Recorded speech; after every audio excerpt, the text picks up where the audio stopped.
Hi friends, welcome to Ratna smart kitchen. ఏంటి voice ఒక్కరిది మనిషి ఒకరు అనుకుంటున్నారా? ఈరోజు మా కోడలే కర్రీ చేసి చూపిస్తుందంటండి. చాలా సింపుల్ రెసిపీ, విలేజ్ స్టైల్లోని చక్కగా బూందీ కర్రీ చేసి చూపిస్తుందంట. అందుకనే తనకు అనిపిస్తుంది. ఒక బాండి పెట్టుకుని అందులో ఆయిల్ వేసుకుని ఆయిల్ హీట్ అయిన తర్వాత ఒక 2 మీడియం సైజు ఆనియన్స్ కట్ చేసి పెట్టుకున్నాం ఫ్రెండ్స్. అవి ఇందులో వేసుకుందాం.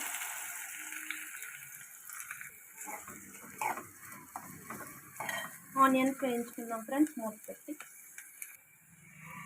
మీడియంగా ఎగిన తర్వాత కొంచెం కరివేపాకు, కొంచెం కొత్తిమీర వేసుకొని ఈ ఆయిల్లోనే వీటిని వేయించుకుందాం. అప్పుడు కరివేపాకున్న టేస్ట్, కొత్తిమీరకున్న ఫ్లేవర్ అన్నీ కూడా బాగా దిగుతాయి ఫ్రెండ్స్. బాగుంటుంది అలా వేసుకుంటే కూడా. పైన డెకరేషన్ చేసుకోవడమే కాకుండా కరివేపాకులోని కొత్తిమీరలో ఉన్న ఫ్లేవర్ అంతా కూడా కర్రీలోకి దిగి చాలా బాగుంటుంది. ఒకసారి ట్రై చేయండి మీరు కూడా. ఇలా వేగిన తర్వాత కొంచెం పసుపు వేసుకుందాం ఫ్రెండ్స్.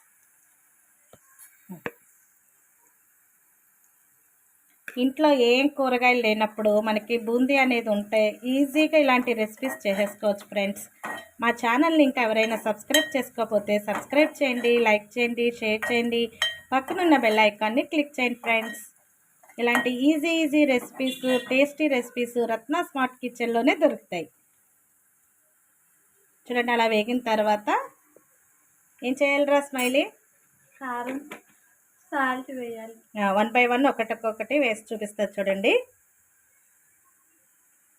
దాని తర్వాత కారం యాడ్ చేసుకోవాలి ఫ్రెండ్స్. నేను 1.5 స్పూన్ వేసాను. తర్వాత మనం టేస్ట్ తగ్గట్టు సాల్ట్ అనేది వేసుకుందాం. ఆనియన్స్ వేగినప్పుడు కూడా నేను వేయలేదు కదా.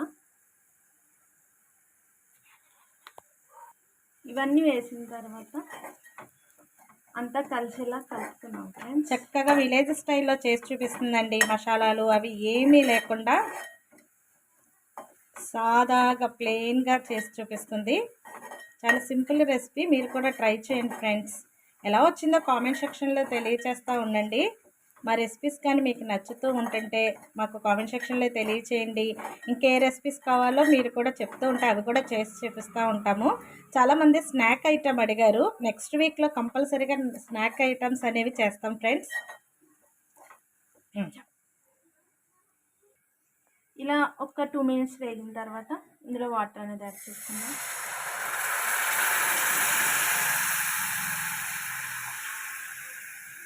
ఒక్క గ్లాస్ వాటర్ అనేది యాడ్ చేసుకున్నాం ఫ్రెండ్స్. యాడ్ చేసుకున్న తర్వాత కొంచెం మసలనిద్దాం. మసలిన తర్వాత చింతపండు రసం అనేది ఇందులో యాడ్ చేసుకోవాలి. మనం టమాటాలు వేయలేదు కదా, చింతపండు రసం వేసుకుంటేనే ఈ కర్రీ అనేది బాగుంటుంది. బూందీ కర్రీ రకరకాలుగా చేసుకోవచ్చు, మసాలాలు అవి కూడా వేసుకోవచ్చు, కానీ తిని వేయట్లేదు. విలేజ్ స్టైల్లో చక్కగా చేస్తుంది చూడండి. మూత పెట్టుకొని ఒక 2 మినిట్స్ మగ్గించుకుందాం.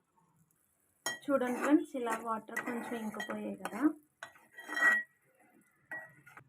ఇలా వాటర్ అన్నీ ఇంకిపోయినాయి కదా ఫ్రెండ్స్. ఈ టైంలోనే మనం చింతపండు రసాన్ని యాడ్ చేసుకుందాం. చింతపండు రసం వేసిన తర్వాత ఫ్రెండ్స్ కొంచెం మగ్గించుకుందాం మూత పెట్టుకొని. ఈ విధంగా చింతపండు రసం వేసిన తర్వాత కొంచెం మగ్గిన తర్వాత ఈ సైజులో అయితే మనకి సరిపోద్ది ఫ్రెండ్స్. ఎందుకంటే ఈ బూందీ అనేది వేస్తాం కాబట్టి ఇది అందులో ఉన్నటువంటి రసానంతటిని ఇది పీల్చుకుంటుంది కాబట్టి స్టవ్ ఆఫ్ చేసుకునే ముందు మాత్రమే బూందీ ఇందులో యాడ్ చేయాలి. లేకపోతే ఇంకిపోద్ది ఫ్రెండ్స్. బూందీ యాడ్ చేసుకుందాం.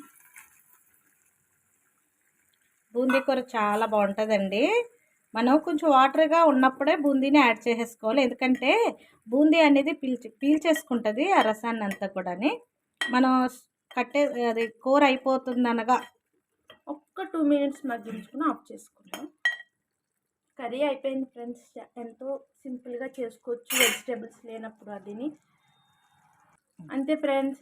పైన కొత్తిమీరతో గార్నిష్ చేసుకొని స్టవ్ ఆఫ్ చేసుకొని మూత పెట్టుకుంటే ఈ వేడికి ఆ బూందీ అనేది కొంచెం మగ్గిపోద్ది ఫ్రెండ్స్. అందులో ఉన్నటువంటి కర్రీని అంతా పీల్చుకుంటుంది.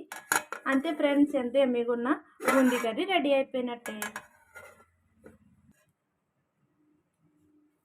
అంటే ఫ్రెండ్స్ ఎంతో ఎమ్మీగా ఉన్న బూందీ కర్రీ రెడీ అయిపోయినట్లే. చూసారా, చాలా ఇంకిపోయింది కర్రీ అంతా కూడాని. మొత్తం వాటర్గా ఉన్నప్పుడు వేసేసాం కదా, కానీ చూడండి మొత్తం అబ్జర్వ్ చేసేసుకుంది.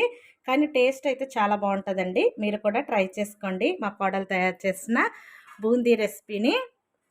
ఇలాంటి మరెన్నో వీడియోస్ కోసం మా ఛానల్ సబ్స్క్రైబ్ చేయండి, లైక్ చేయండి, షేర్ చేయండి. మరొక మంచి వీడియోతో మీ ముందుకు వస్తాను. అంతవరకు బాయ్.